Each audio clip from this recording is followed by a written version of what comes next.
DUO is verantwoordelijk voor het toekennen van studiefinanciering voor de studenten in Nederland, maar ook voor het innen van de studieschulden.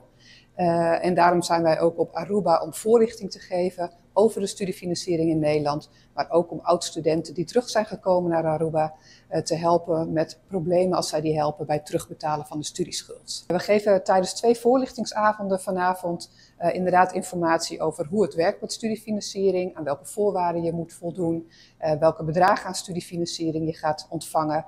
Dat je ook kunt lenen bij DUO, maar dat een lening altijd terugbetaald moet worden met rente. Dus dat is heel belangrijk dat we daarop stressen.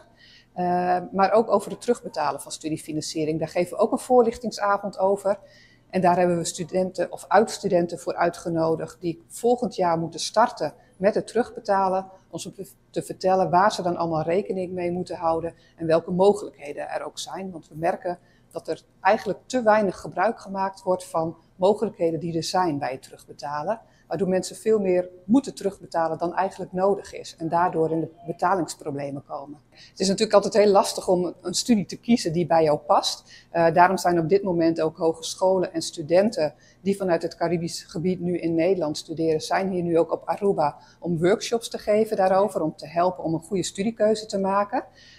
Maar het gebeurt natuurlijk heel veel dat je toch denkt van nou, dit is niet de studie die bij mij past. Wat betreft de studiefinanciering hebben we dan ook wel mogelijkheden dat als je bijvoorbeeld voor 1 februari stopt met je studie en daarna het volgende studiejaar een andere opleiding gaat doen, dat je studiefinanciering wel omgezet kan worden in een gift. Behalve een stukje lenen, want dat moet je altijd terugbetalen. We zijn vanaf vandaag op Aruba tot en met 5 december, dus 2 weken, zijn we bij de directie onderwijs, bij de Aruba-lening in JFK. Ja, daar hebben we ons tijdelijk servicekantoor. De openingstijden hebben we op onze website staan, duo.nl/bezoek-Cariben. En we hebben dus 3 voorlichtingsavonden over de eerste 2 over studeren in Nederland. Alleen daar moest je je voor aanmelden en die zijn al helemaal vol. Dus daar kunnen mensen niet meer naartoe komen, maar ze kunnen natuurlijk wel naar ons tijdelijk servicekantoor. En we hebben op woensdagavond om 7 uur een voorlichtingsavond en die gaat specifiek over het terugbetalen van de studieschuld. Dus daar leggen we uit wat alle mogelijkheden zijn. Dat je bijvoorbeeld je maandbedrag kan laten verlagen. Dat je op een lokale bankrekening hier op Aruba kunt terugbetalen. Om het toch ietsje makkelijker te maken allemaal. Ja, het is in principe, je hebt een studielening, ben je in euro's aangegaan, dus die moet je ook in euro's weer terugbetalen. Maar we hebben dus de mogelijkheid om op een lokale bankrekening terug te betalen in florien. We hebben een website speciaal voor de studenten vanuit het Caribisch gebied, die heet duo.nl/Cariben. En daar staat alle informatie op.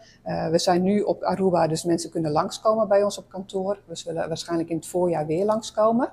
Maar we hebben ook de mogelijkheid uiteraard om te bellen naar Nederland, maar dat is best wel een beetje duur. Dus mensen kunnen ook een terugbelverzoek indienen. Dus dan laten ze een telefoonnummer achter en dan belt een collega van mij hierheen. Of je kunt ook een afspraak maken om te videobellen. Dus dan heb je iemand face-to-face tegenover je. Ja.